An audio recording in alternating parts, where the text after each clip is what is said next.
COVID cases are on the rise in Lane County, but health experts believe this spike will be very different than what we've seen before. Thanks for joining us for KVAL News at 6. I'm Olivia Young, in for Jacqueline and Brandon tonight. Lane County is seeing an upswing in COVID cases as the BA2 variant of Omicron remains dominant in the state. But experts believe this wave of cases won't lead to the kind of turmoil we've had before. Dr. Patrick Ludke with Lane County Public Health says the combination of vaccinations, previous infections, and effective COVID treatments will help keep hospital burdens low. Right now, just 9 people are hospitalized with COVID-19 in Lane County. Ludke doesn't expect to see a major trend in COVID-related deaths during the current rise. We are able to pick up cases earlier, and if they are at risk of severe disease, like somebody who is on chemotherapy and their immune system isn't working well, we get them one of these antivirals or a monoclonal, and then they don't get severe disease, which sometimes leads to death. Oral antiviral treatments are available for eligible patients. Some clinics also offer IV antiviral treatments and monoclonal antibodies.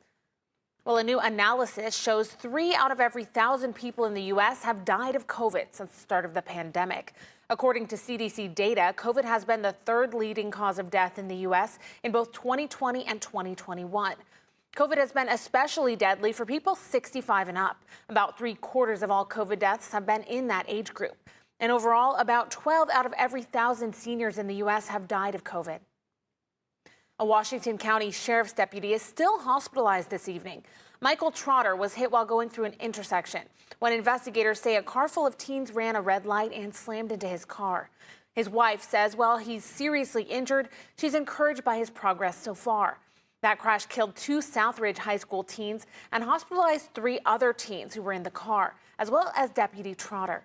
Heather Trotter says looking at the picture of his car after the accident, she's happy he's already showing positive signs of progress, like responding to people talking to him and wiggling his fingers and toes. And I saw him rotate and move his leg that I didn't think, that we don't know will function. There's a very low chance on function. And so that was just like, oh my God. We're already above what I thought we were coming into. She says his medical team at Legacy says he's still got several surgeries to go, but she's pleased with the medical attention he's getting there and is confident in his will to recover. A memorial continues to grow for those killed in that terrible accident in Beaverton. We're hearing from a family friend of one of the 17-year-old boys killed in the crash. They say his family is devastated.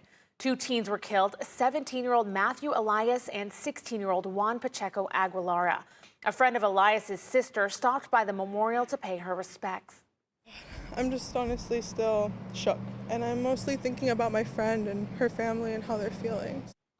GoFundMes have been set up for the 2 boys' families and the deputy who was injured. Well, school lunch break is a staple for public school students, and for some, it may be their only meal of the day. But as Gold Meadows reports, some parents in Coos County say their students don't get enough time to eat. Coos County parents took to social media to sound off about their children coming home hungry. This in response to Lance Applegate, the parent of a kindergartner at Madison Elementary School who posted about his child's experience. I noticed here after they went back to the cafeterias that my kids kept coming home hungry. Like, oh, I'm starving, like he wasn't eating at school. And we kept asking him, and he wasn't able to really tell me why. Applegate says it was a parent-teacher conference last week that revealed more. The teacher had informed me that they're speeding them through to eat. And the teacher was like even concerned about it, but he said that, you know, they do get snacks throughout the day. And he wasn't alone. I had an enormous response, like anywhere from 50 to 75 people saying their kids were coming home the same way. And they're all different schools. A couple of them from my kid's school. So it sounds like more of a county problem. While he's at odds with the school about the time allotted to eat, he also calls into question the food's condition. Madison's principal, Carly Ainsworth, says students have lunch after 18 minutes of recess and 2 minutes of transition time from the playground to the cafeteria. Once students are seated, they have 20 minutes to eat lunch in the cafeteria. We also receive a fresh fruit and vegetable grant, and so students are given snacks each day. She says they'll work with families whose children need more time. If any families have concerns or questions about procedures within the school, please don't hesitate to reach out to the Madison office, and we are happy to answer any of those questions. Meanwhile, Applegate wants the school to cut minutes from their half-hour classes to add to lunchtime. In Coos Bay, I'm Gold Meadows. Thanks so much, Gold. The state's Department of Education urges residents of Coos County to contact their local school board if concerns over lunchtimes aren't addressed by school principals. Well, the rain has returned to western Oregon. A few rays of sun found their way through the clouds earlier today, but now our latest storm continues to push east tonight. KVAL Chief Meteorologist Josh Kozart joins us now with a closer look at what we can expect moving towards the month of May. Josh? Well, Olivia, we are just right around the corner from a new month, and that means some new weather normals for us. But as far as the rainfall totals go today, just a couple of 1/100ths of an inch to a 1/10 of an inch. We'll continue to see our rain gauges fill up as the overnight hours progress, because look at all of that widespread rain that still has to press its way through western Oregon. And we're not even seeing our cold front just yet. That moves through closer to about 10, 11 o'clock later tonight. But with those new weather normals for the month of May, the entirety of the month has an average of 68 degrees for those daytime highs. It's also our 5th driest month of the year. So we're starting to turn a little bit drier here, as no snow is typically expected. But by the end of the month, 71 degrees is our average daytime high. So something to look forward to as we approach the summer season. Olivia will be here before we know it. All right, let's hope so. Thanks, Josh. Well, a North Bend group is rallying support for a school bond measure that will appear on Coos County's May election ballots. As Gold Meadows reports, Measure 6192 aims to tackle some major school issues. The North Bend School Bond Measure would generate $22.7 million for repairs in the North Bend School District. Political Action Committee Yes for North Bend Schools backs the bond measure and wants the community support come May 17. Most of the schools in this district are half a century old or older. There are going to be projects that will be ensuring our schools will stay great for students for the next 50 years. The bond covers updates to fire safety, security, and entryways. Every school will have new locks on their doors and improved entrances. They'll also update plumbing, HVAC systems, roofing, and windows at all schools. At the high school, folding chairs will be removed in favor of extending walls that form bleachers for band, choir, and theater productions. They'll also add new lighting. This bond helps vocational programs like culinary, the arts. Chef Frank Murphy at the high school says the program sees about 160 students daily. The bond would mean a ventilation system rather than open windows and fans while students cook. He says students raise enough money catering to purchase appliances, but cannot fund the additional power to run them. Greif says the bond solves that problem and takes care of more students to come. Our ancestors built these schools, and we are the product of their generosity. I really feel it's our duty to think of the current generation. There's also an incentive from the state. The state has a $4 million matching grant that would be awarded to the school district if this bond passes. I think it's an offer we don't want to lose. The current 20-year school bond expires in June. In North Bend, I'm Gold Meadows. All right, thanks again, Gold. That $4 million matching grant from the state will only be given if the bond passes. Well, KVAL's coverage of the South Willamette Honor Flight continues today. Brandon cameraman and Lauren Rourke just arrived in Washington, D.C., along with dozens of local veterans. Brandon, how's it going?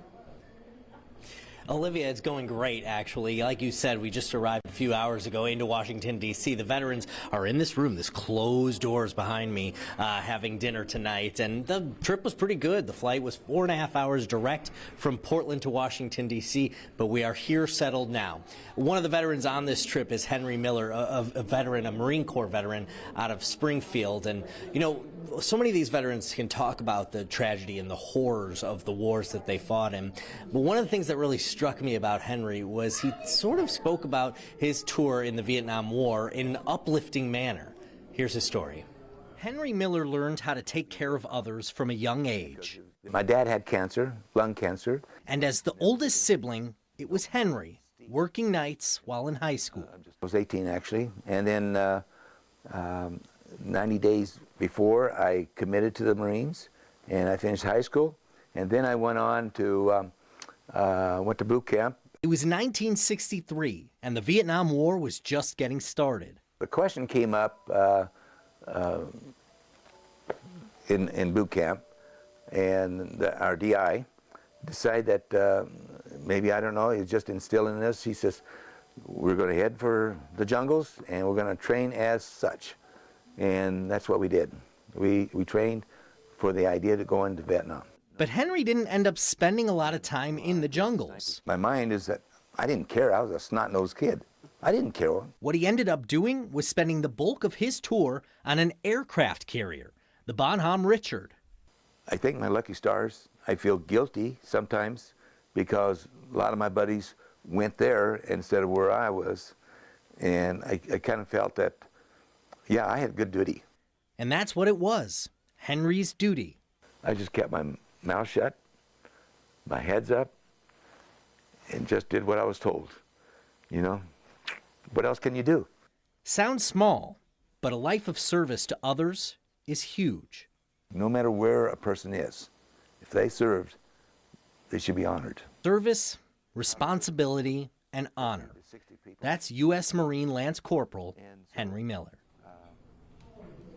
So there are 49 veterans here on the South Willamette Honor Flight, and each one of the veterans has a guardian assigned to them.